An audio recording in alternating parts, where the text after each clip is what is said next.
Hey there, Jason at High Octane RT. So this morning, about 3 o'clock this morning, there was a disturbance at the place where I stored the 100th anniversary Dodge Charger.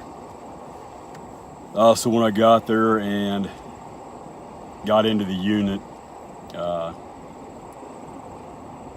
my first thoughts were, what the hell?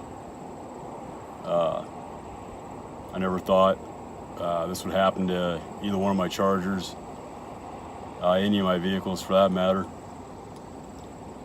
So it's kind of hard to explain, so I'll just go ahead and show you the footage that I got.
Like, subscribe, comment, hit the notification bell.